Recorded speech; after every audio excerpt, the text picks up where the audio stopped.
Welcome to Two Chicks and a Horror Flick, a weekly horror movie review podcast. I'm Tawny Ray. And I'm Felicia Connor.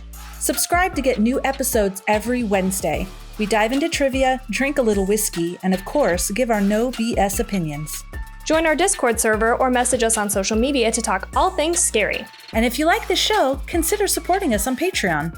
You can find all these links on our website, twochicksandahorrorflick.com. Thanks for listening. Now let's get scared.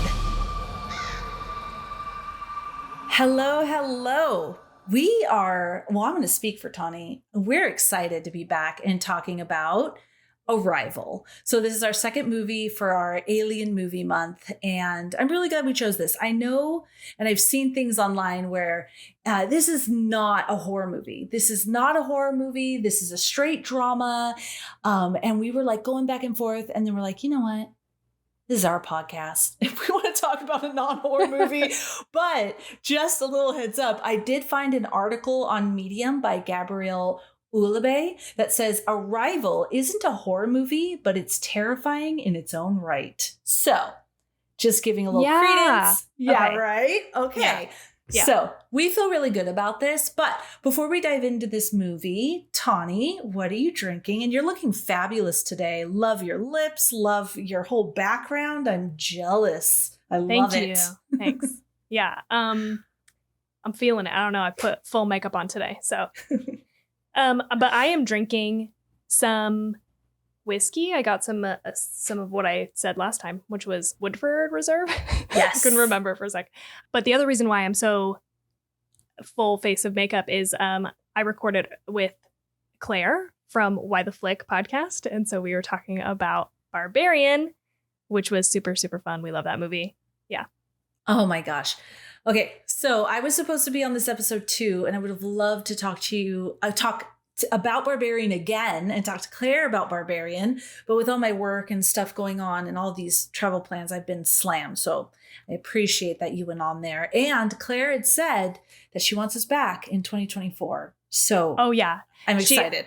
She mentioned it, and I was like, I just committed without running it by you, which we really try hard not to do. No, but It's good. I mean, to be fair, I actually didn't commit, but I did say we would love that, which we would. Yes. Maybe not a full commitment, but yeah. I was like 100%. And I was like, I know Felicia was sad to not join us on this conversation. But oh yeah, we absolutely would. There's certain ones that I kicked myself. I kicked myself for, I had COVID, but not going on to a podcast in Elm Street to talk about Jurassic Park, the original. Yeah. And there was something I was going to talk to Josh about from HMC as well. And it didn't work out. But I'm glad that she's giving me a second chance. Yeah, sometimes life just gets in the way, and Felicia's been dealing with a lot of work stuff, so totally understandable. Yeah, it's all right. What are you drinking? Yeah.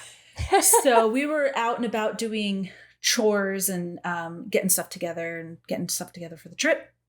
So first, my husband took me out to lunch, and I had 2 margaritas, so that was a good start. And now what I have is a shot of tequila, and it is De Leon whatever. It's De Leon tequila. And so I grabbed a shot of it since I already had a margarita or 2. I already admitted I had 2. So I have this. keeping it tequila. It's like right there. Because, okay, I'll be honest. When I got home, I also had a shot of tequila. So I had the 2 margaritas. I got home, had a shot of tequila. So now I have this for at some point in the podcast recording. I'll have another one. I just wanted to make sure I was super, super present for this conversation. Like, I'm so excited for this conversation. Yeah. So I didn't want to be like mumbling and slurring. Okay, we'll have to, I don't know what that's going to be. There's going to be a moment while we're recording where you go like, you hold on, you know what? I need to take a shot of tequila. I don't know what that's going to be, but I did it right now, but I thought, Felicia, at least get part of the episode out before you do that. I also have 2 bottles of water right here too. Oh, so. Smart. Also very smart, especially after those marks. Yes. What else have you been watching, reading, been up to? Yeah. So we talked about, I think last time, I told you I was reading The Midnight Library, which I still am. As far as shows, I think I already talked about all this actually. I thought I made a new list for what I've been watching, but I didn't. Yeah, okay. because you talked about a show. We talked about I'm we looking at talked my old about. list. Okay, My bad. Yeah, no. Okay, so what I watched was not a lot. I did finish though Heartstopper, the newest season, which I actually liked more than the first season. It was so good, wasn't it? I just was so much more involved because, like, I think for me, I really enjoy the tension up until people are like in a relationship the most, right? Like it's like the will they, won't they, you know, whatever. But then once they're in a relationship, I'm kind of bored. So like I was kind of bored with Nick and Charlie, right? Those are the names, Yep. right? Yes. Yeah. Yes. I was like, meh, whatever. But now I'm so invested in these other couples, you know, and I'm like, yeah, let's see how all of this plays out. And so that was really a fun, wholesome ass watch. Love that show. If I was many years younger and single, I love Kit Connor. Oh my gosh. I just think he is gorgeous and amazing and wonderful. He's Charlie. Oh, he also was in he played the young Elton John in the Elton John movie. Have you seen that one? No. Oh. Have you seen Bohemian Rhapsody? No. Okay. Sorry. Okay. It's okay. I think we already had this conversation at some point, and I did this same conversation. I was like, who are you talking about? Oh, that one. He actually kind of annoys me. Not the actor, but the character. Really? Why? I don't know. It's just his. He's so sweet. He's so loving, and he's also conflicted, but he loves Charlie, and the way he looks at Charlie. Okay, I was mixing them up again. Did I say his name was Charlie? I did. I think you did. It's because I had margaritas. I'm sorry, guys. I'm already fucking this whole episode up. I'm so sorry. Not Charlie. Not Charlie. Nick. Okay, yes, I totally agree. I'm so sorry. You're fine. Nick. I'm going on and on about this, and it's Nick. Yes. Yeah, no, he's so cute. He's so Love cute and nice. Him. So, yes, adorable. Don't you want to hug him? Just hug him. Just hug him for like a long hug. Yeah. He's just so long. I just love him. Yeah, I know what you mean. No, but it's the other one, Charlie, who kind of annoys me sometimes. Just his character.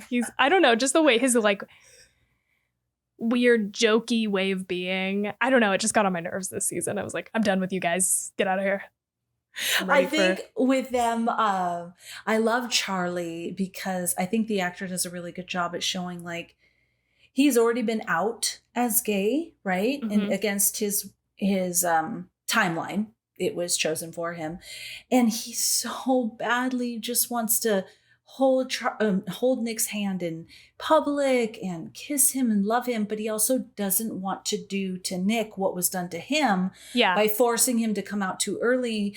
But it also is breaking his heart that he can't be honest about them being together. Dude, I am so fucking obsessed with all the couples, by the way. Yeah, I agree all with of them you. Are good. All of them are so good. These kids, my God. Yeah. Oh, amazing. Yeah.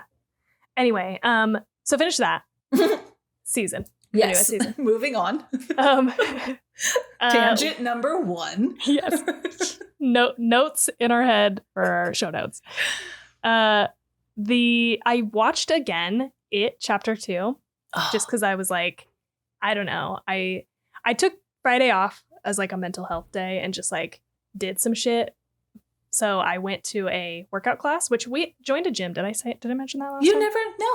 No. Okay. So we have a gym right next to us that has like they have workout classes and a 24-hour gym. And then they have like all this extra shit that is insane. Like massage chairs, like body scans. You can go and do float therapy. Like you can like lay in a pod and do like, what's that called? Like float. It's like float therapy. I did that with my daughter, actually. Yeah. Oh, interesting. Okay. Yeah, it was They great. have all kinds of shit like this, like red light beds that you can get, tanning beds, which we're not tanning, but like there's so many of these amenities and we really haven't used any of them. We've just gone to a handful of workout classes because we just joined like a few weeks ago. But so at like 10 a.m. I went to a workout class because like who gets to fucking do that if you work in the day? Mm-hmm. And then after that I booked a like massage chair thing and I thought it would suck because, you know, getting in massage chairs at like the salon or whatever when you're getting a pedicure suck. They always like hurt me and stuff. This thing was great. I didn't want to get out of it, dude. I was like, I'm coming back. Like, this is going to be a once a week. Wow. It's like included in our membership. So that was cool. And then I just kind of like, I don't know, putzed around. Like I went to the store and got some nail polish, did my nails, which I sent you a picture of. I love them. I love that nude and the... Yeah, I did like nude and black, which was inspired by Felicia's nails 100 years ago. Anyway, so then I came home and I had to watch something while I was painting my nails for 100 years that I had already seen because, like, you don't want to miss anything. So I watched It Chapter 2 and it was so good. It was better than I remembered it being. I remember kind of being like not as impressed with that one, but it was fun. It put me in a Stephen King fall mood, you know? So, yeah. It Chapter 2, is this 2017 It? No, that was the first one. Oh, okay. Okay, I don't know if I've seen It Chapter 2, actually. You haven't seen it? I don't think so. So this is like my favorite one so far is the 2017. Dude, I feel like you've seen it. I remember them all coming back. I do, but I just don't remember anything else about the movie, like what happens or anything. Okay. It was less impactful than the first one, I think. And I think part of it is just that, I don't know, you don't get that same magic with the kids. There are scenes there's like flashback scenes with the kids, but like it's just not the same level. But anyway, it's fun, I think that's most of what I've been doing, watching. So good. My section ended up being very long. No, not at all. It was because I had to interject about all the other stuff about Kit Connor. But it was fun. Yeah. Right? To watch that? Okay. Yeah, no, it was. Highly recommend watching it again, especially if you were like me, watched it and was like, I didn't like dislike it, but I was a little disappointed. I just didn't feel like it was as good as the first one. But revisiting, I was like, yeah, this is great. Same vibe. Nice. Yeah, because me and Tawny were talking right before we started recording of how some movies, they need to simmer. They need to settle with you. And over time, you just start to appreciate them more. Or being able to watch it more than once. Yeah. What about you? What have you been doing? All right. So we finished Better Call Saul, which was the spinoff from Breaking Bad, but it's like a prequel and end. It's like a prequel and the end. And Breaking Bad is in the middle. Okay. So Better Call Saul is like Saul, who's the lawyer, leading up to Breaking Bad characters, but then also what happens after Breaking Bad ends. Oh, okay. Yes. And so we really enjoyed that. Steve and I both agreed that we enjoyed the leading up to meeting Walter White and Jesse Pinkman and the whole Breaking Bad crew more than the current day, what happened after. And we were also so freaking excited to see the appearances from Bryan Cranston and Aaron Paul as Walter White and Jesse Pinkman. But after seeing it, they're older now. And so it very much felt like these two people who were phenomenal at playing these characters, far removed from that experience and have done other stuff, and now are trying to recall being that character. And that's what it felt like. So weird. It actually wasn't as great as we thought, but it was an enjoyable show for sure, especially everything that was like leading up to. So it was like the lawyer, everything leading up to what made him become that lawyer for the Breaking Bad show, which was great. Which then made us really want to watch Breaking Bad all over again. So we restarted the entire Breaking Bad. The cool thing about that is it's our absolute favorite series ever. And there's so many things I forget. Like I obviously know they get out of certain situations, but I don't remember exactly how. Yeah. So I'm still excited. I'm like, oh my God, I don't remember. How did they get rid of it? Oh, how? Oh my God, how did they get away from Tuco? I don't remember. And then seeing all the actors like, oh my God, this guy's blowing me away or this woman's blowing me away. They're so fucking good. So it's still really exciting. So we're in season 2, episode 6 already. Wow. Of Breaking Bad. Then I also want to say, last episode we talked about The Seed by Anya Allborn. It's a book. And I was talking about how the narrator has a nice, lighthearted Southern accent. So I didn't know if I wanted to listen. Well, I had to drive all the way to Tucson to get some passport stuff taken care of. So I listened to it. He has, and I noticed this a lot actually with audiobooks, if you give it a chance, In the beginning, yes, I stand by my word. There were things that should have been creepier, but the way his voice was, it just wasn't as impactful. But now as the book goes on, he's doing like much better on those tense moments. And I really like this book. I think it's more along the lines of a short story. And I'm just mentioning this because maybe you will like it. I know you're having book issues, but maybe, and it's a quick read. I'm almost done. I only have an hour left. I think the whole thing was only 6 hours. Oh, okay. The whole That's audiobook. really short. Yeah. And I'm really liking it. And I'm so curious what the fuck is happening here. And I really like the characters. I think another thing that threw me off was the man's voice sounds a lot older. And I think the character is supposed to be a lot younger. But these are just little things, but it's just hard when you're listening to an audiobook. But yeah, I'm really liking it. I'm almost done. Okay. And then you mentioned Stephen King. My last thing is I downloaded it. I plan to read Stephen King's new novel, Holly, on my way to Malaysia. So I have it ready and queued up. I forgot there's even a new one. I thought you were talking about Fairy Tale. Yeah, no, there's a new one. God, he is a powerhouse. My God. How? I don't even know how. He just cranks them out. So impressive. Big old novels. Oh. But anyways, it's just him writing it. Right? It's just him. He's just cranking them. Has ghostwriters or anything, right? No, it's him. Have you been using your free write thing? Yeah, I mean, I've written 108 words on it. And I liked it.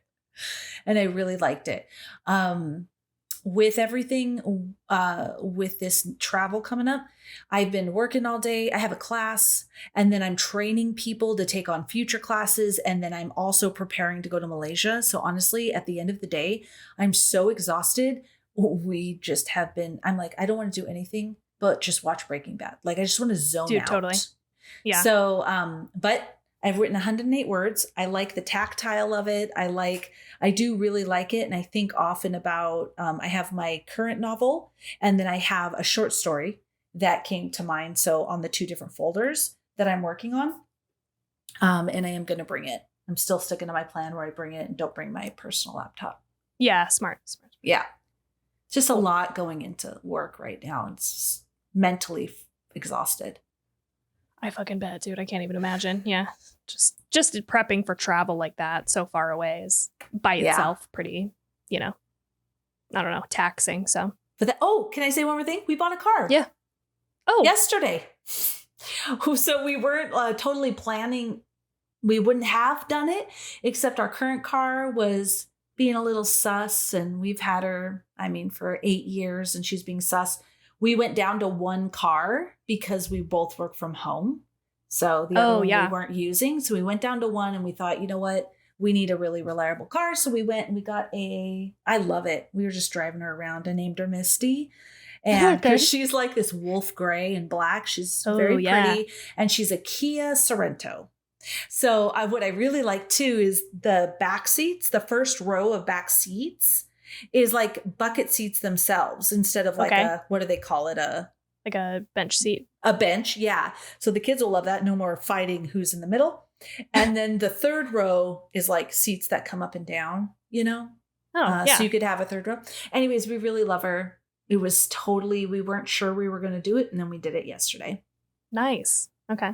Yeah. Kia Sorento, Misty. Yeah, Misty. Louisa, who was our Ford Explorer. Louisa from Encanto. We traded her in, and I literally kissed her. So I kissed my hand because it's really hot. I kissed my hand and touched her and I said thank you. And the little sales guy was there, and he's probably thinking I'm weird. But you know what? She's a family member. She took a lot of care of us. Yeah, you got to care for your car because it cares for you. TT actually cried when we got home because she goes, I didn't get to kiss her. I didn't get to say goodbye. And I'm like, Louisa knew that you loved her, honey. And she's like, yeah, I've kissed her before. And I'm like, yes, you have. Yeah, she knew. She knew. That's funny. I don't know. I have always named my cars also until this one that I have now. I didn't name it for a few years, but then Paige was like, oh, we need to give your car a name. And I think it was like the first one she threw out, which was Stella. Ooh, I was like it. I was like, yep, that feels right. You just know because it feels good. you know? Yep. It reminds me of Marlon Brando, out there in the rain. Stella! Do you know what I'm talking about? No. I haven't seen that movie, whatever it is, but she looks like a little, she's like a little white Toyota Yaris. Yes. Yeah. This is a movie with Marlon Brando called A Streetcar Named Desire. So just so you know. But got it. Yeah, I like it. Yeah, my Infinity was Gaga at the time. We named her Gaga, nice. But we sold her as well. Anyway, Misty's it. I named my sorry, well, we're still on this naming cars tangent. My first car was a truck, and so I named it Lori because that's what people call trucks in like Europe, I think. Okay. And then I got my Opal, and that's just its name was Opal because it was the Opal, and so that one wasn't very imaginative. But what else was I going to call it? You know, Opal's a great name. That's my mother-in-law's name. Yeah. Anyway, tell us what you named your cars, people. Yeah, please tell us your car names. What your car names. They take care of you. You got to give them good energy, right? Yeah. I do thank my car all the time. I'm like, you're doing great. Yeah, me too. Thanks. Just for hang in there. Hang in there. Yep. I know that you're almost out of gas. Just hang in there till I get to a gas station, okay? And then I'll feed you. It's all good.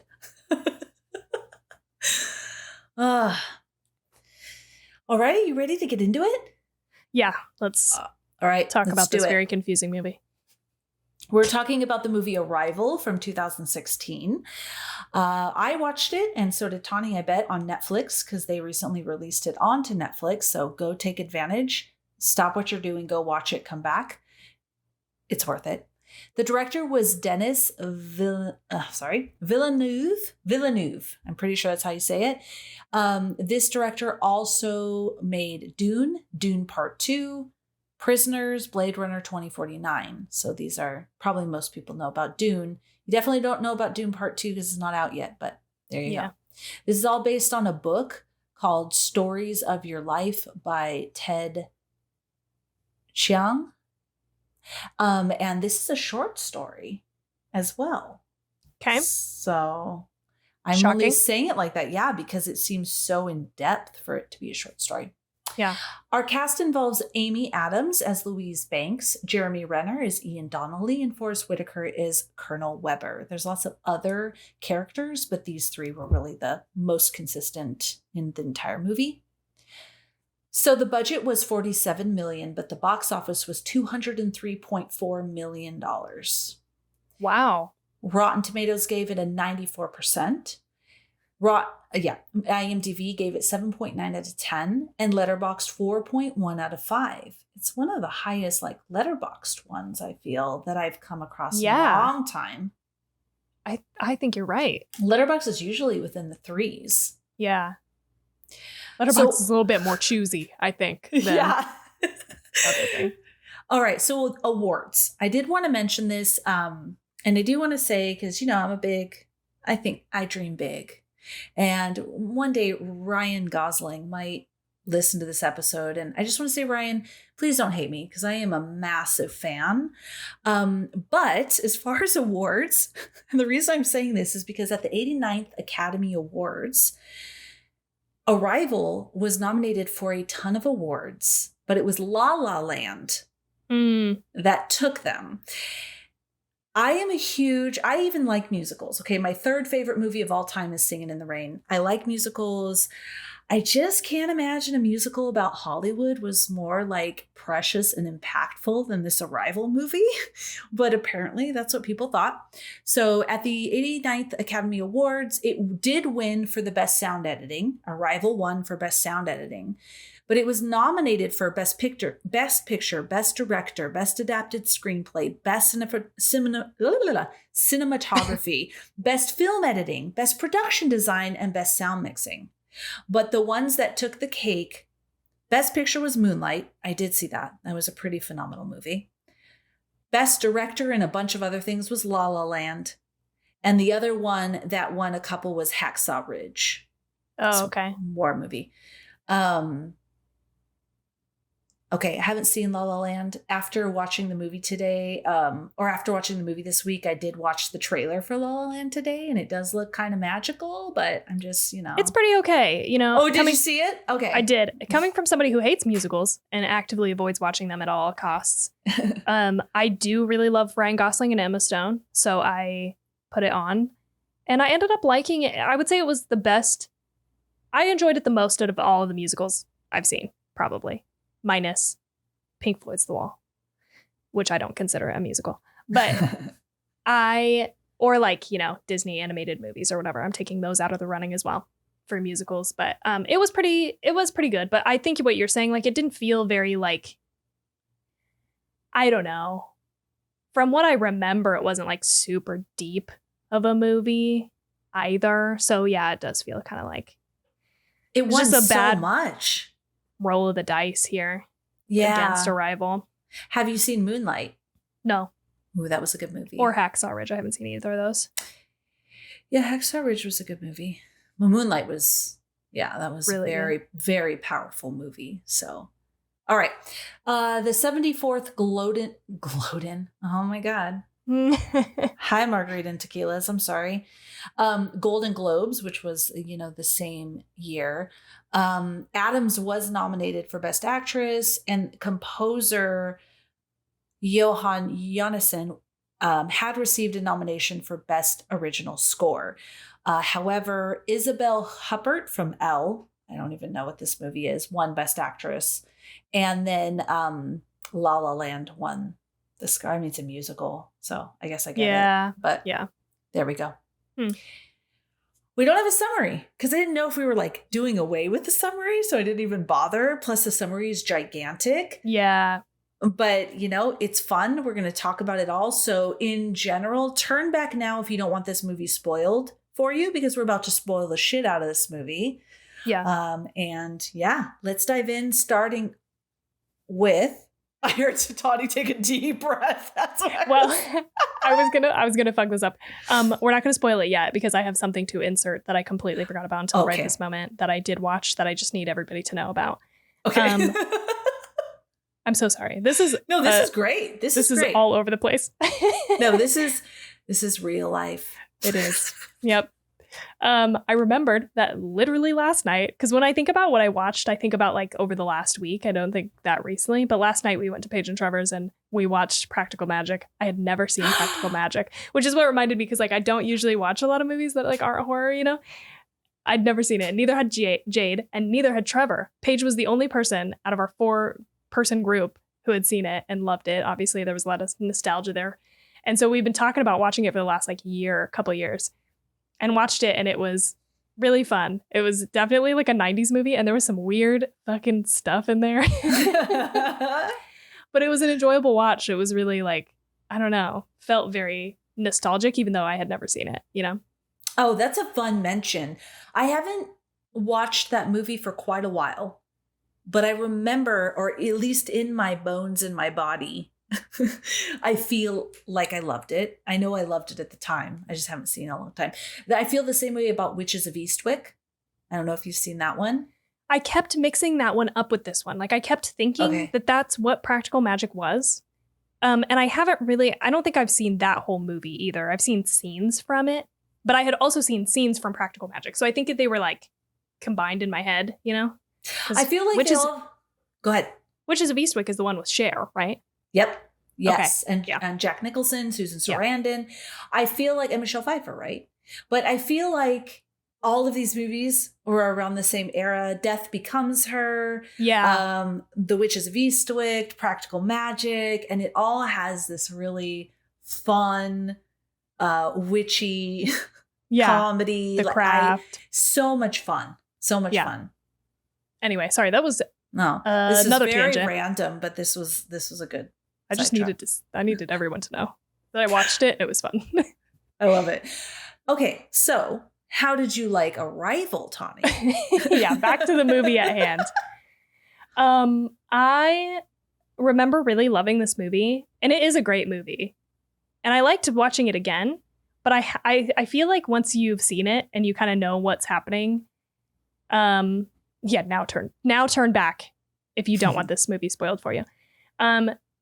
Once you know the twist and what happens, I don't know. I found myself like just asking a lot of questions all the way through that I felt like I left the movie feeling confused this time. Because I was like, I think the first time I watched it, I was so distracted by the twist and how well they pulled it off that's just what I remembered. It was like, that movie was incredible. The twist was incredible. And they really got my ass. And that was kind of the end of it. And this time I'm like, did I even understand this movie after a second watch? But I liked it. But it's not that I didn't like it. I do like it. It is an incredible movie. The acting's great. The sound is great. The character, like the creature design, incredible. Like the idea is like crazy also. You never see, just the idea of having aliens come down and they're like not here to do harm, but they're like, it's not like an ET situation either. Yeah, it's, so I would say that I liked it, but I'm so excited for you to tell me like just fucking anything about it because I'm like kind of lost. How did you feel about it? Oh my God, I fucking love this movie. I love it. I love it. I love it. This is my 5th time watching it. Wow. And I had the same intense reaction to it. And what I really love about it is I understood it in different ways. Like, I know what you're talking about. First time I watched it, whoa, the twist and just like the movie itself. Yeah. It was so impactful. But then the second time I watched it, but I was confused about some parts. And like every single time I watch it, I feel like different pieces of it become a little more clear. I'm not saying I completely understand it. And I think that's something else I like is I feel like there's this deep, like mind splitting realization, just like at the tip of my mind that I'm not fully grasping, but I understand it a little bit more. So like different pieces stuck out to me. I'm like, oh, that's what they meant when they said this. But I still like, I feel like if I watch it again, I'll have the same experience where I'll understand it a little bit more. And so I love this movie. I absolutely love it. I think when I was writing my notes that I said, everything about this movie is transcendent and decadent. The sound, the visuals, the acting, the story. I just fucking love this movie. It's so amazing. And so well said. I did watch, finish it up this morning because I just recently watched it last month 2 times in a row. I watched it with Steve, and then my oldest daughter came down and I was like, you have to watch this movie. So I watched it back to back. So then I watched it again. And this morning, this is a movie that when you watch it, and it really, for me, makes me feel differently in the life that I'm living. I love movies that make me think about the world and reality in a different way. And then it just makes me feel different in my day-to-day life and a different. And I loved it. And we sat there and we talked about, I have some stuff to share with you about free will and different conversations, like on long car rides with Steve, we'll talk about it. And I just, so that's how I feel about this movie. I love it. Okay. Well said. Decadent. I do feel like that fits with, I don't know. I've heard his name said as Denis instead of Dennis. Oh, sorry. That makes sense with his last name. Denis Villeneuve. And with Dune, God, Dune was incredible. It was so fucking good. And there's another movie that he did that I can't remember. I don't think you listed it, but I feel like I really enjoyed that as well. But definitely Blade Runner 2040, what was it, 2049 was also great. I loved that. He has Indecencies. He has Cicero. Oh, I did watch Cicero. Sorry. I did watch Cicero, and that was really great. Also, Enemy, Polytechnic, Next Floor, Maelstrom. No, none of these. Rendezvous. Okay. So I don't know. Maybe it's just Dune. But I mean, Dune itself has this very grand feel as well. And I don't know, I just feel like that he does this well, this type of vibe, that feels like serious, very serious and sci-fi and like, I don't know.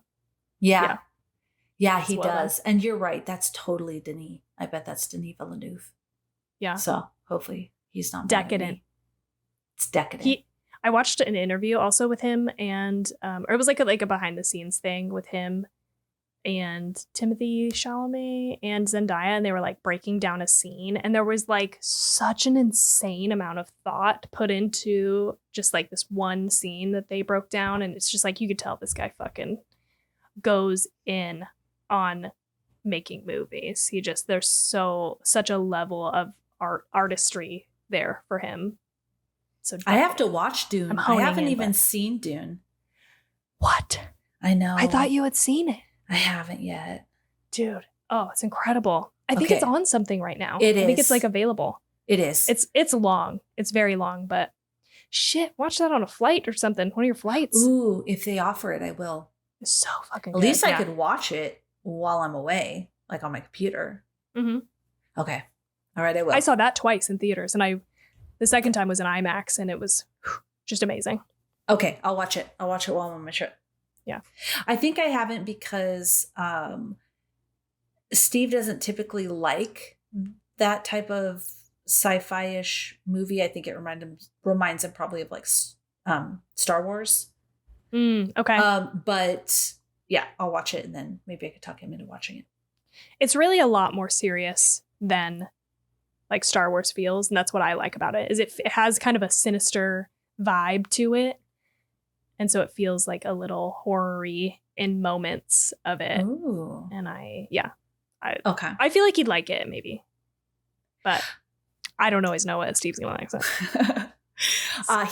He really likes Arrival. I was going to say love. Okay. He likes strongly Arrival. He uses love very infrequently. Scarcely. I mean, not with us. Right. But with movies, most definitely. I really like movies as well where the aliens are good. So I feel like in kids' movies, they do a good job of, having good aliens and fun aliens. But with adult movies, they're always like terrifying. So I like these movies where aliens are good. Like I just looked up some Close Encounters of the Third Kind, Cocoon, Contact, and then verging between adult and kid would be E.T. But these are all movies where the aliens are coming and they have a higher message for us versus they just want to wipe us out for some reason. I really like that because I believe that to be true. So, and this, I do want to interject. I've talked about it before, but if you want to check out Dr. Stephen Greer's research and like alien stuff, do it. But anyways, I think the aliens are here to be good, but this really, or if they come, this really highlights though the human condition, right? Like, yeah, even if we're such a fear-based race, I guess, or population or whatever, or species, that our fear is overpowering. And I acknowledge that fear like can crumble you. I mean, I just was talking about a few weeks ago where I was having anxiety attacks just based on like fear of the unknown. And it's really is powerful and can cripple you is what I'm trying to say. And so it's hard for us to make decisions too, right? Even if in this movie, every indication is that they're not really here to end us, but we're not sure. And not being sure is terrifying, which causes the majority of the population to make really bad decisions, rash and bad decisions, before we know the whole truth. And that's very terrifying. This is why I would like to submit why I think this could be. I know that in the end, it is a drama. It is not considered a horror movie, but I would like to submit why I think it could potentially fit in horror is because any situation where you have aliens coming down to Earth, that's not a kid's movie, is terrifying because you don't know. And that's exactly the plot of this movie is they're trying to figure out what they're doing here. And the process of doing that takes a while. And you never know if you're reading their intentions right or not. And people are panicking out in the world. We see like news coverage of people, panicking and looting and stuff. And it's like, for that reason, I think it could be considered, at the very least, there's horror scenes in this movie. So I agree with you. As a human race, we run around like chickens with our head cut off. We're so fucking panicked. They display where, you know, the leaders of the various countries are trying to make decisions. They're being ridiculed and demeaned, for lack of a better word, because I can't come up with words today, for not making quick enough decisions. We should be attacking them. We should be doing this. People are losing their shit. We have some news people, TikTokers, let's say, Yeah, but different like people saying we should be doing this. You know that our leaders should be doing this. They should be showing a force and blah blah blah. And people are watching and they're like, yeah. So we're freaking out. Like nobody can just take a fucking breath. Let's just like wait for a second. Because by the way, should we be showing a show of force? That giant thing? Do you really think that we have what it takes to go, yeah, let's puff up our chest and go, like, we're gonna fucking take you out. We don't even know what you are. But we freak out. Nobody will just take a breath.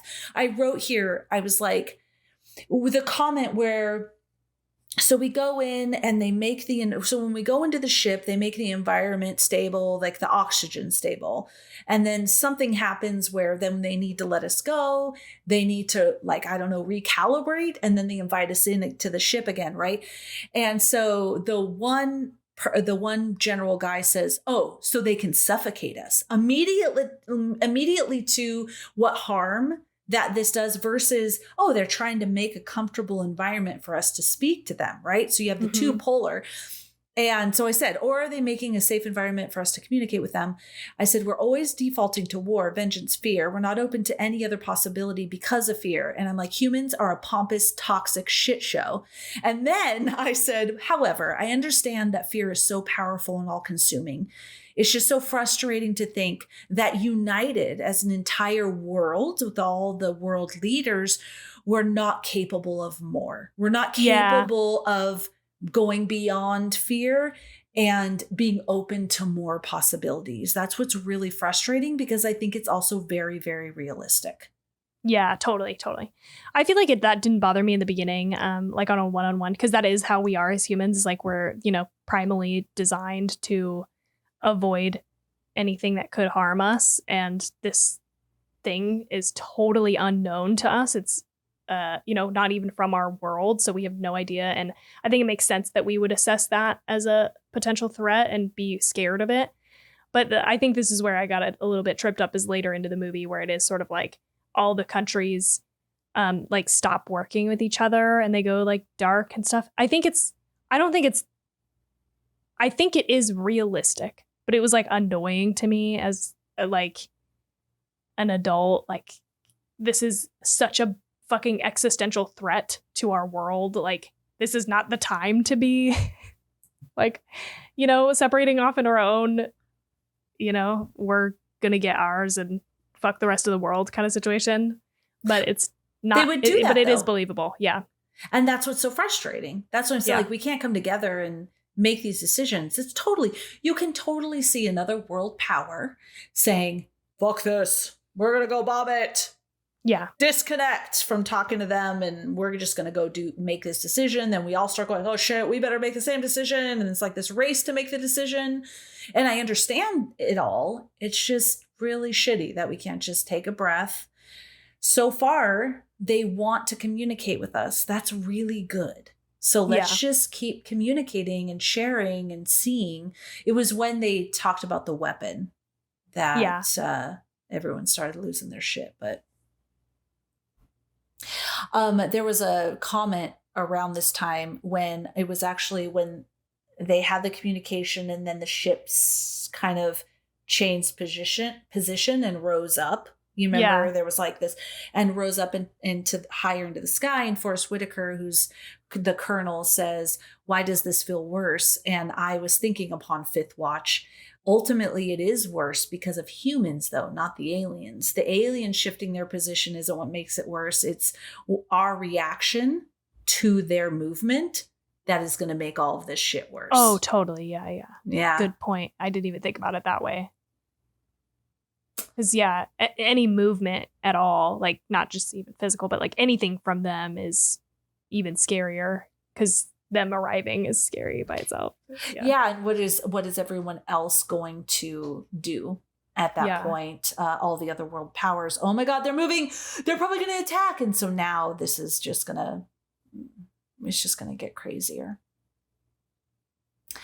I can say when I first started watching it, I was nervous to rewatch it. I almost didn't because of I cry like a big baby every time, especially with, the death of her child. And so I was a little nervous to experience it again. And I cried this time as well, again. But I also cried with like joy for being able to re-experience this movie. So just wanted to let you know. I cried the first time, I think, but not the second time. There was just something that wasn't like hitting the same level of emotional, even though I was like fully engaged. I only took one note because I got like wrapped up in the movie. So I was engaged in it, but yeah, for some reason. And I'm a crier. I will cry. I'm surprised. This is my 5th time crying for this movie. Okay, so for the first time I saw this, I was wondering when I guess to orient everybody or remind you if you saw it and you didn't want to re-see it, are Louise Banks. She's a linguistic specialist and professor, right? And Jeremy Renner, who plays Ian, he's a scientist. And so they are, these ships come down and they're invited to come out and speak to them or try to communicate with these ships, right? Or these aliens. And at first I thought they were communicating when I first watched it and when I second watched it and probably when I third watched it. I thought they were communicating with her through her memories. So it's almost like if I took a bunch of recordings and pieced things together to create a completely different message. That's what I thought they were doing. But upon this watch, I realized what I really honed into was the conversation about the Sapir-Whorf hypotheses, that when you immerse yourself in a language, you start to think in that language and it defines your reality.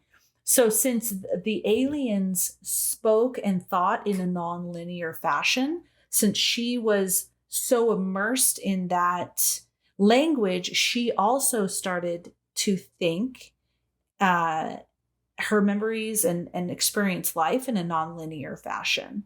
And that's why I believe present day, she was drawing on future memories, but not even really future memories, like all of this existing in parallel to solve issues in the present, but also in the future. She was drawing on experience in the present, like her conversation with her daughter about, to solve issues at that point. So all of these universes happening, or all of these time happening at the same time, like parallel universes, I suppose. And so it was because she was so immersed in that language, she started to think and dream. It dictates your experience. Okay, so I have a question about this. Something I didn't understand is like, she seems to get, backing up, I feel like that's a really great thing that I didn't pick up on, is that she is being immersed, but so is a handful of other people. Like Jeremy Renner is also doing work on the language, and presumably she's got like a team of people who are also researching the language and trying to like understand it. And why would she be the only one to like it? And I didn't get the impression that anybody else was able to start to look at things from their point of view like that. That's true. Maybe she wasn't the only one. But yeah, I mean, like in a real life situation, maybe you wouldn't be the only one, right? But I mean, like how many characters we're going to introduce in this movie? It has the ability to do this. I think more than Jeremy Renner, though. I think he is also looking at it from a different point of view, like a scientific point of view. She's a linguist. So her whole thing is the language and every piece of the language. And really just obsessing over it. Like late nights, just really diving so deeply into it that she starts dreaming about it and all of that. And you're right, like in probably many people of the linguistic team maybe they would have. That's a good question though.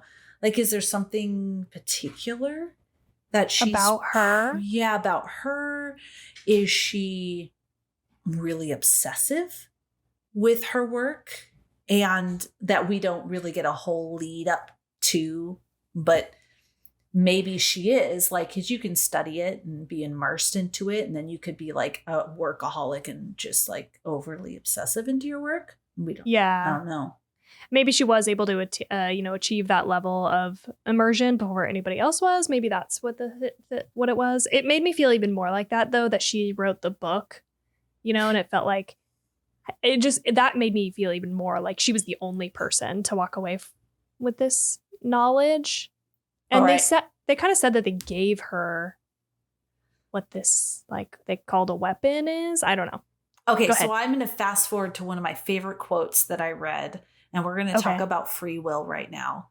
And maybe this is a piece of it, that this was her destiny. And that maybe in the future, there's different people that have a destiny that's related to this. Yeah. That branches off. But for her right now, this was her destiny. So I read this. I've read a lot of articles, and a lot of them just talked about, oh, this is what the ending means, and this is that. But this article, I have to say, by Gemma Webster and John Horowitz White, and I'll link it in our Discord, fictionunbound.com. They wrote a really wonderful article, and it was looking at the book Stories of Your Life versus the movie, which, by the way, they said both were a magical experience, and this was just such a great adaptation. But this quote really, really stuck out to me. The short story, talking about the short story, A Story of Your Life, is more straightforward about the order of Louise's experiences. We know before the first section break memory that the first alien contact happened before the child was born. So they talk about, you have just a more understanding of the linear. You get that alien story told in first person, past tense, and the memories, I remember, blah, blah, blah. They're just talking about how it's presented in the book. It is through this subversion of our own language that I become unshackled from time within the book. It primed me for the revelation that through learning the alien language, Louise's mind is similarly freed to experience some of the simultaneousness of time, and thus she receives knowledge of her future. This leads us into a discussion of free will. If the future is already written, then perhaps we don't have free will. However, Louise comes to realize that there is another answer to the question that allows for free will, and that is choosing to live one's life as it is written. To cooperate because the outcome is known and is desired. So, the author of this article says, one question I have been asking myself is, does freedom even exist? And this story has an answer. So this was by the author of the story, Ted Chiang, Story of Your Life. He says, freedom isn't an illusion. It's perfectly real in the context of sequential consciousness. Within the context of simultaneous consciousness, freedom is not meaningful, but neither is coercion. It's simply a different context, no more or less valid than the other. It's like the famous optical illusion, the drawing of either an elegant woman, face turned away from the viewer, or a wart-nosed crone, chin tucked down into her chest. There's no correct interpretation. Both are equally valid, but you can't see both at the same time.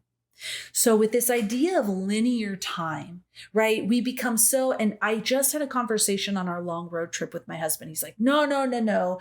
I don't believe in that. We choose, and it shapes. Every choice shapes where our futures lead. It's not predetermined.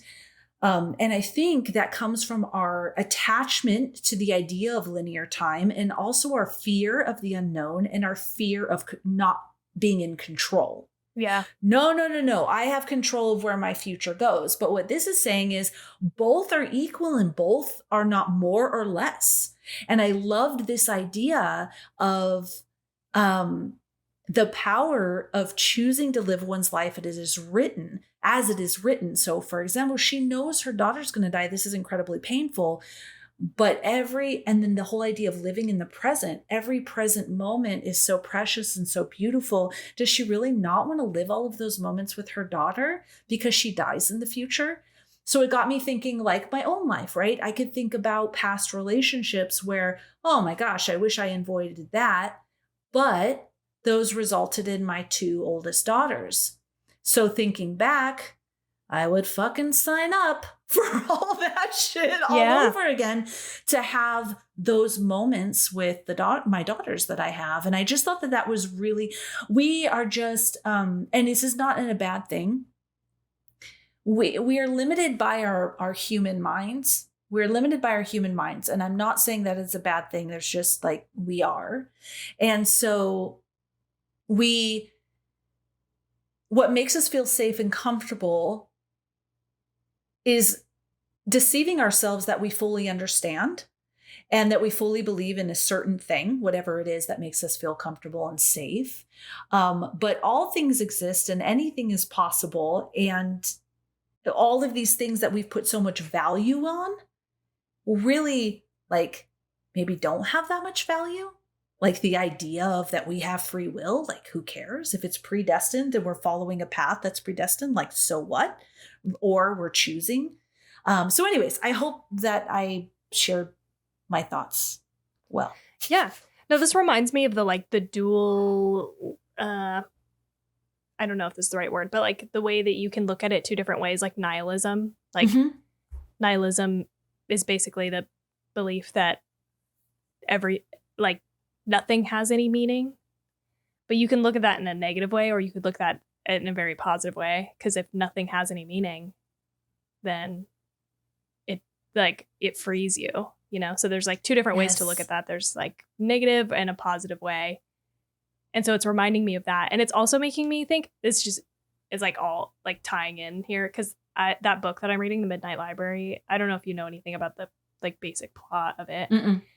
Okay. It's about a woman who dies, and as she dies, she goes to the Midnight Library, like, which seems like it's basically purgatory. I'm not like ruining anything, but this is the basic setup of the book. But I'm just saying, like, there's no spoilers here. But she gets to experience different lives in the Midnight Library. And so like the library is full of her different lives. And it's like she gets to choose like what happens in the life where I was a famous musician, or like what happens, so it's all about like going back to regrets and seeing like what you regretted and seeing how things turned out.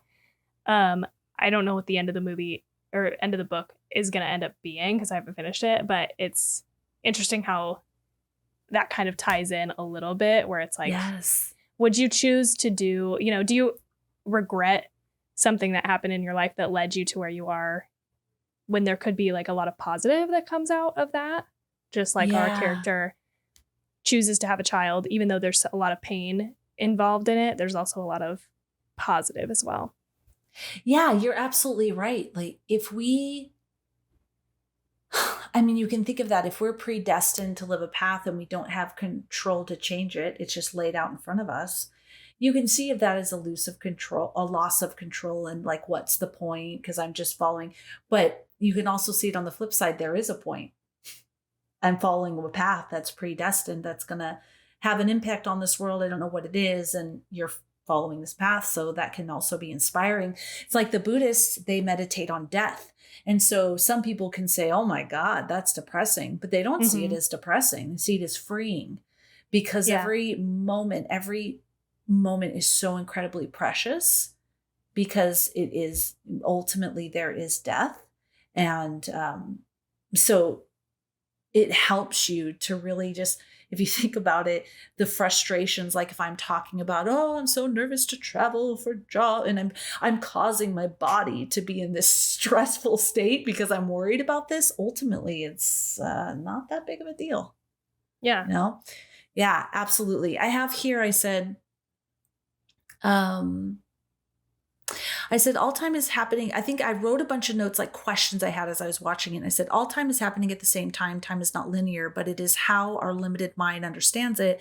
I'm not bagging on us as a human race, because our mind, because on one hand, we kind of don't have the ability. Well, we majority of us don't have the ability to understand this at the level, say, Louise has, to where now she's living in that world. But, and when I say our minds aren't limited, I'm not bagging on the human race, because on the other hand, we can contemplate these ideas and talk a bit about these ideas. So that's pretty exciting as well. Like, what is our mind truly capable of? I think it's an exciting thing to think about. Yeah. So I wrote a bunch of notes just myself, thinking about the concepts here and what was happening. And I mentioned how I thought that they were communicating through her memories, but she was actually kind of learning their communication. And this idea of the language being the weapon. Oh, fuck. I love this. I didn't catch it until now, or I didn't catch the true impact. I didn't understand, and I don't even think I fully understand it now, but I understand it a little bit better, or in a different way, that the universal language is the weapon. And I started to think about the power of language and how much destruction, misinterpretation has done, even if we just look at religious texts. And how the translation of religious texts has caused schisms in different religious communities, has caused wars, has caused like incredible. It's just incredible, even just down to a word. Yeah. That this word really means this. And do we truly even know? So if we all were to know, all of us, every single human being on this world were to know a language that we knew the meaning, we knew the intent, we knew everything about it inside and out, how powerful that would be. Yeah. I just really loved that. I mean, I knew that the language was the weapon, but I don't think I fully thought about it before this watch, and the power behind that. Yeah, I think that's one of the questions, is like the implication of it. We don't go beyond, we don't go too far into the future, right? Like, we know that she wrote a book. Like, what she sees comes to pass, right? She has a daughter, she dies, and then she writes this book that, seemingly affects things down the line. But like, that's like really the only impact that we see. There's nothing beyond that. So I wonder, like, what else is the intention there? Is there something else in the story, or maybe like a sequel that they wanted to do or something? Because I was really left confused about, like, they came there because they said we need humans' help in 3,000 years. And like, presumably this, quote unquote weapon in the form of language that she's learning to look at time differently. You'd think that has something to do with how they help them later. And we never get an answer to that, which is not the end of the world, because it doesn't seem like that's the story that's being told in this movie, but it does leave me wanting to know more about what happens after.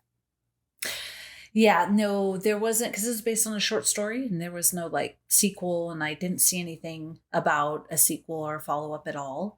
Okay. I did read a lot of different people saying that when they read the story, they were so inspired by it, like the written story, and that it was so beautiful.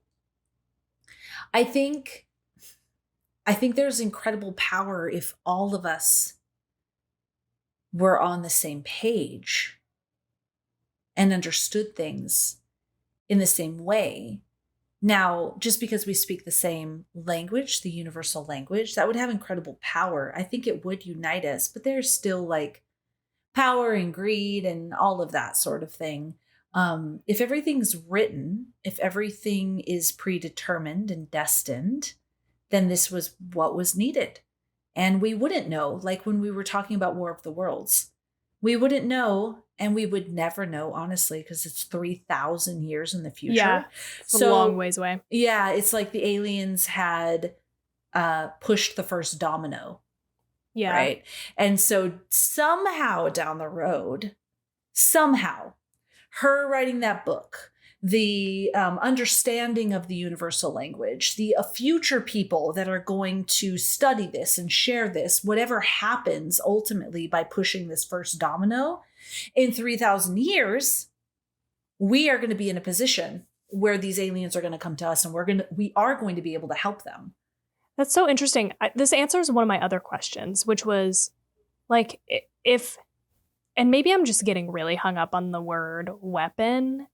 And in my head, like, I'm not thinking of it as a weapon necessarily, but it's like it's like a weapon or a gift or something, but I was thinking like, if they have to train the humans, or at least one human, to like see it from their perspective, meaning they can, kind of see time differently and be able to tap into like future and past all at the same time, they're able to do that as well. So why wouldn't they be able to solve their own problem that, supposedly comes up in like 3,000 years? But talking through this, it's kind of answering that question, because maybe it is something that they can't do on their own. And so they've been able to see, they know that this will be the outcome and they have to walk through the steps anyway, knowing that there will be all this stuff that happens.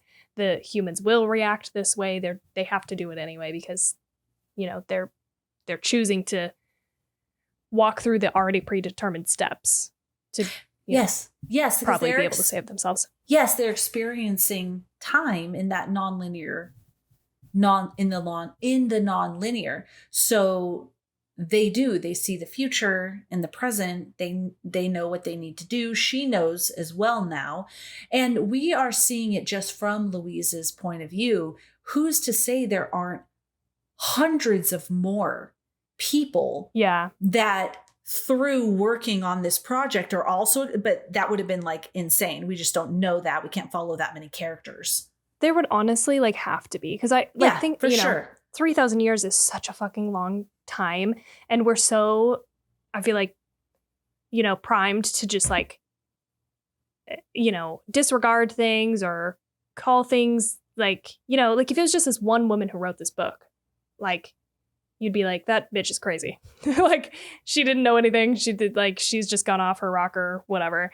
But even if there's like a handful of people, I think that there is a possibility for that too, where people just don't listen to them and think that they're crazy, especially over 3,000 years. Because like, think about shit that we hear about 3,000 years ago. We would probably never take that at face value. Like, whatever is written or said about that, we'd probably be like, that wasn't literal. That was a metaphor for, we do this all the time. We're like, that wasn't that was a metaphor for the sun rising, or, weird stuff like that. Or like Aurora Borealis. Like, that's something that happened that people couldn't explain. And so I don't actually know what people thought it was, but you could think that's something that's like God-like. You would think that was the gods doing something. They were happy. Something mystical. Yeah, for sure. Yeah. Okay, the trivia. I did just have a couple pieces.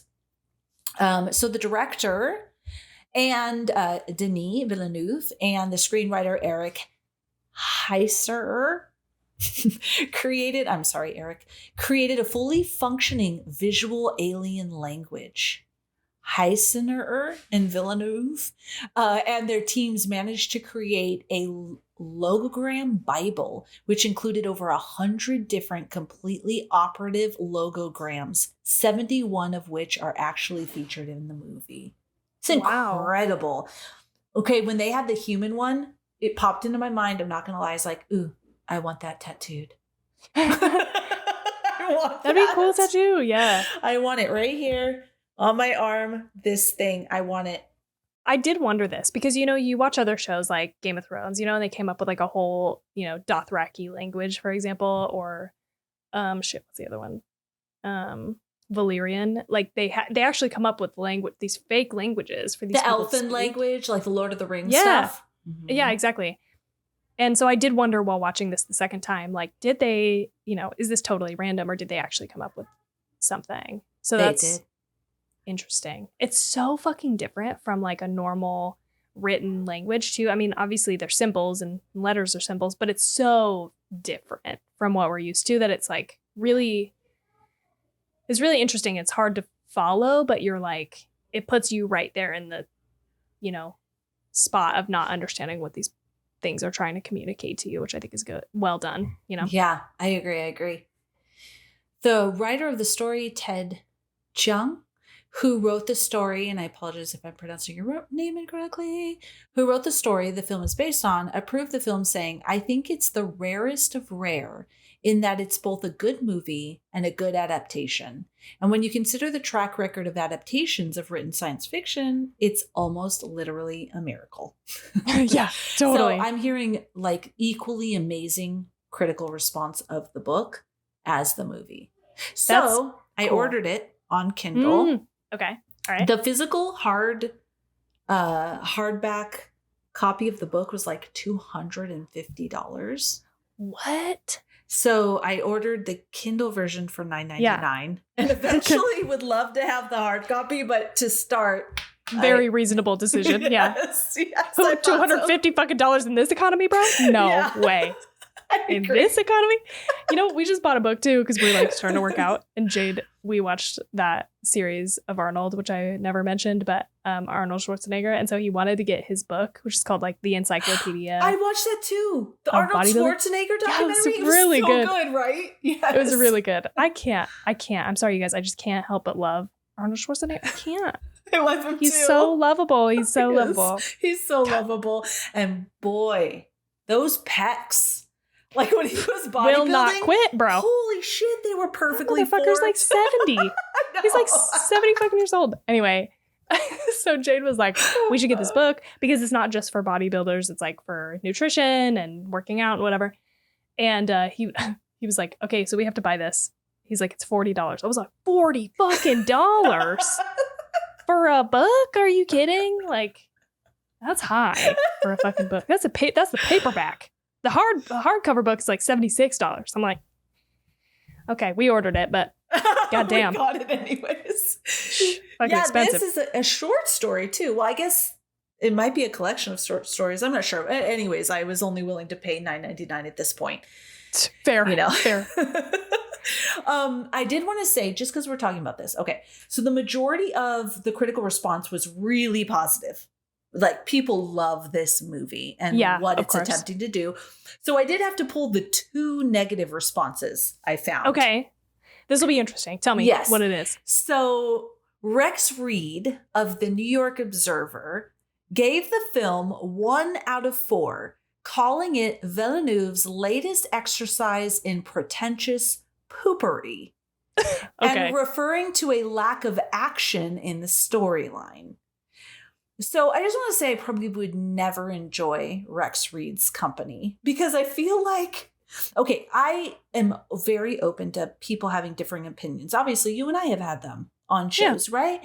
But this just seems really shallow, like no depth to it. Like what?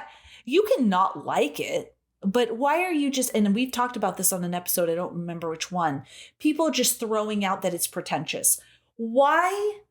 When there's a movie that challenges us to think in a different or deeper way, that challenges our perception of reality, do we immediately throw it into this pretentious, category? I don't feel like this movie was pretentious. I feel like it was trying to deliver a different point of view. And I'm not saying that there's not pretentious that exists. Of course there is. But I'm just saying, I don't think this is it. And I'm going to say one more thing, and then I'm going to hand the floor over to you, because I think this was what we can think of as an idea of pretentious. Again, you can not like this movie, and I'm not saying that there's something wrong with you. I'm just thinking that maybe these point of views, there's just a different level. So linguistics professor, by the way, a lot of linguistics professors and scholars really liked this movie and its approach, right? And a linguistic expert was consulted and worked with Amy Adams on this movie. But linguistic professor Betty Berner, who teaches at Northern Illinois University, so I just called her out, I don't have her address or phone number, but there you go, said that the film's use of I'm probably saying this wrong, and she's probably going to ridicule me if she hears this.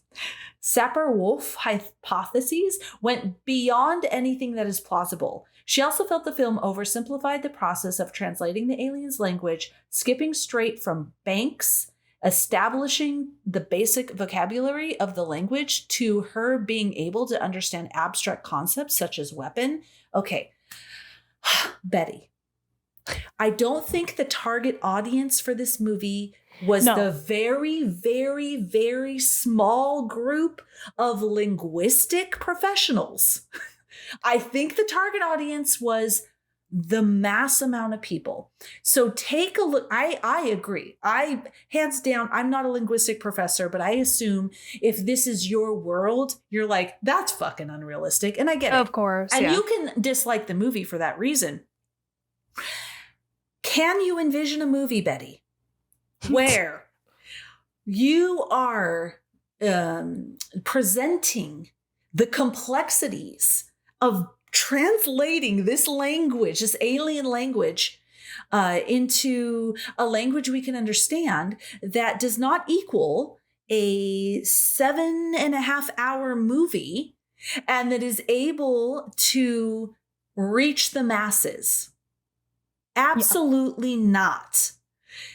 This was a very nice, if anything, in my opinion, Betty, a very nice introduction to linguistics that makes regular people who are not experts in this field curious about it and interested in it, and presents it in a way that we are able to consume it before absolutely getting so fucking bored that we're not even continuing the movie. When does presenting an idea of nonlinear thinking, living in the moment, the decisions you make, do we have free will? All of these ideas, which are, I think, the most important pieces versus the technicalities of how you would actually translate an alien language. So that's all I have to say there. I mean, I totally agree that like her comment about like, you know, you're taking this concept and you're applying it beyond what's reasonable. Like that's the whole fucking thing about telling stories, bro. Like that are not. I love how Tawny, you know what I mean? did like her hand like she's telling a secret. Just so you know, most stories are taking something and then extrapolating that to like the craziest fucking degree, bro. So like I agree with you, Felicia, that that's like too much, you know. Of course, you can't. The premise alone, we have an extraterrestrial life form landing in a fucking, like, of course, it's going to be beyond our normal understanding of that. Whatever. But I will. So I agree, like, on that end of things, like, it doesn't hit that probably small target audience of linguists. But I also would say that this movie does make me feel dumb as fuck. Like, I'm like constantly like, what the fuck is going on? I don't understand any of this. Like the whole time I was like, what? I don't believe that, Tawny. I think you I feel like I got enough to question, right? Yeah, and I got enough to follow the main plot line, right? I was like there for mainly I think what we were trying to hit. But I will say that in that way I kind of liked this movie. Right. That's actually my only literal one note that I wrote down about this movie is I like that we don't reach the conclusions before the people in the movie reach the conclusions. Because we're dealing with these like high level scientists, linguists, like military professionals. Like I'm just fucking Jane Doe over here. Like all I know, I went to school for video production and I work in marketing. And like, of course I shouldn't fucking understand what the fuck is going on with like complex high level linguistics. So I like that. That's like something that I like about the movie, but I could see how people would feel that it is pretentious because it's you don't understand the concepts that are being laid out necessarily. Because you're not, you know, that's not your area of expertise. So I could see how people would feel both ways about it. Can we like literally stop though doing that? Like if you don't fully, and I don't want to say, oh, you don't like it because you don't understand. No. I'm sure there's fully valid reasons why you didn't like the movie. That's totally fine. And it's just as valid that I loved it that you didn't like it. I totally get it. I was just having this conversation actually with Josh from Horror Movie Crew on Succession. The character that I absolutely adored the most was he least liked this character, and then vice versa. And so that's totally valid. I get it. I totally get it. But can we stop doing that with the, if I don't understand it, you're being pretentious? Maybe, which I love about you, Tawny, how you were saying, I don't get it. But the questions you were asking that you didn't get, it's so fun. Guys, let's live in the question. It's so fun to say, what the fuck does this mean? And like, think about it and research it and share and talk about it. So I think we should stop, unless it's truly pretentious, which I don't know what is just yet, besides Betty's comment.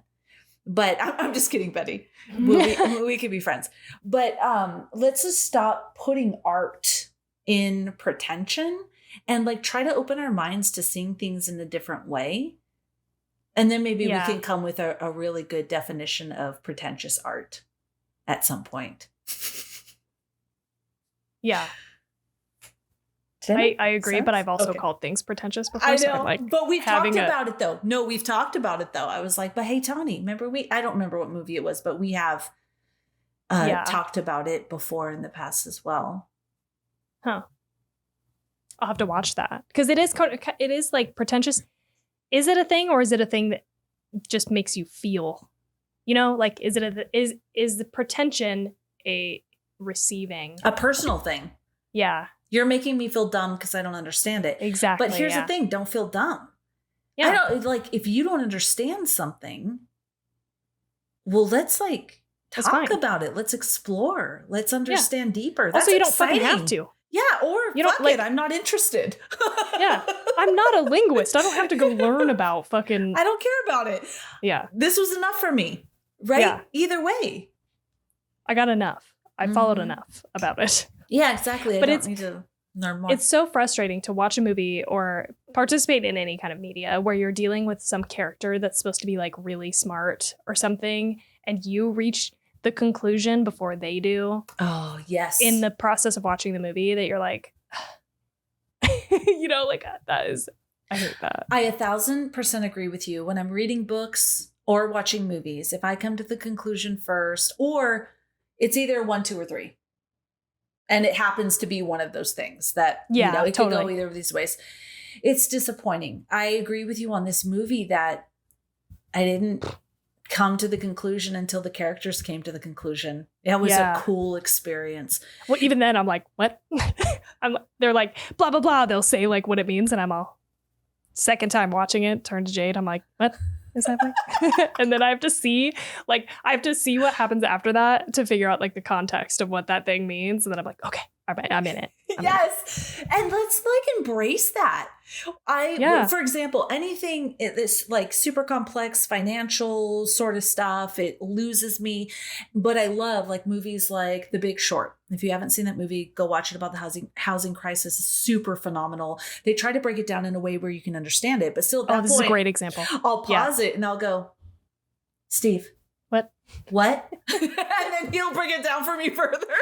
And honestly, when he breaks it down for me further, I grasp it that much more, but not fully. They say that if you were able to teach someone something, you fully understand it. So I could not explain what happened with shorting stocks. It wasn't even stocks, I'm sure, but shorting things. I couldn't explain it, but in that moment, I kind of understood it more that I could carry it through the movie the rest of the time. But I stopped it several times and went, honey, what right now? What? This is what I understand. And then he fills in some gaps, but I still don't fully understand it. But. You're like, this is me. And I'm like, just hit play. Keep watching it. I get it. I think I'll figure it out as we go. Exactly. Is what he did is he a good guy or a bad guy? Is Christian Bale... Like, he's a good guy? Is he good? Is he good or bad? Money? I remember getting to the end of the movie like... Did he make money or did he lose money? Oh my God, I love you, Tawny. I literally said that. I went, okay, hey, pause. So, did he make a lot of money? Or did he lose all his money? He's like, oh God, he made a shit ton of money. Okay, let's continue on. Got it. Thanks. Great movie, though. You definitely should watch it. The Big Short. Oh, all right. So, Tawny, do you have anything else? I'm just looking through my notes. Nope. I read to you my one note. That's it. I mean, okay, one thing I will say though, in addition, is the dialogue in this movie is phenomenal. Like, so good. The lines that they say to each other, so good. And I feel like sometimes you don't notice how good dialogue is until you've watched a handful of things that are just like run-of-the-mill dialogue. But I was like, shit, these people keep saying things that I don't expect them to say. You know, that's really good. Not eye-rolling, but yeah, amazing. I agree with you, actually. Not actually. I agree with you a lot often. But in my notes, I felt myself, the character would deliver a line and I'd write it down. So for example, right here on my page, I have, there are days that define your story beyond your life, like the day they arrived. There's so many of these lines that I jotted down. Like, I feel like there's more in this. There are days that define your story beyond your life. I don't fully grasp it, but I'm like, oh my God, this is good. Like, I want to learn more. So I wrote down a ton of these quotes from the movie that I'm like, oh gosh, there's something in this that I don't fully grasp just yet, but it's so rich and so beautiful. Yeah. Even just like not a philosophical line, but like, I love when she tells the story of the people misunderstanding the language or like misinterpreting, and he leaves, Forrest Whitaker's character leaves, and he's like, that's an interesting story. And she's like, thanks, I made it up, but it proves my point. Yes. I was like, oh shit, that was good. It was like a double whammy. Yeah. So good, guys. Yeah. Jesus. Well, we talked the hell out of this movie, which was the greatest joy of my day. I really wanted to. So let's move over to rating this movie. Oh, Tawny, are you ready to rate it? I'm ready. Let's do it. Let's do it. This one was a little hard because it is a little bit of a different genre, right? But I think I'm going to land at a 4.5. Ooh, nice. Okay. That's really good. That's really good. It's pretty high. I don't think I could go as high as like a 4.75. I gave Midsommar and The Sixth Sense a 4.75. And so I felt like I really love this movie, but I will say that the watching it a second time actually brought it down, because the first time I watched it, it was such an incredible experience that really lived in my head as a, big event. And I remembered really liking it, and I remembered saying that it was incredible, and I was excited. But the second time watching it, I don't know, I had like less of a intense reaction to it. So I feel like I couldn't go all the way. I had to give it a 4.5. And also, you should know that retroactively, I'm changing my Barbarian score after talking about it with Claire. And I'm going to give it a 4.5 also, because I gave it a 4. And I really underrated that, I think, for how much we loved it and talked about it and how much I think about it. And yeah. Anyway, so 4.5 on that and this. All right. So I'm definitely not ready to talk about my Barbarian score. But I want to rewatch Barbarian because I also want to rate this higher. I know I do because of how I've thought about it. But I didn't rewatch it because I didn't do the episode. But stay tuned, because Barbarian may be going up. But as far as this movie for me is a 5 out of 5. Okay. I thought that's maybe where we were going. Yeah. Oh, yeah. Every time I watch this, God, okay, people are going to think I'm crazy, and I don't mind. I feel like I love life and living more when I watch this movie. Okay. I just love the way it makes me feel. I love the way it makes me think. And then the movie itself, the acting, the story, just, it's so beautiful. I love this movie. 5 out of 5, hands down for me. Any movie that you watch 5 times has got to be a 5 out of 5. It's got to be if I have the same, like, for example, I've been super busy. We've talked about it. So I thought to myself, when I rewatch this movie, because I just watched it 2 times in a row back in like June or July.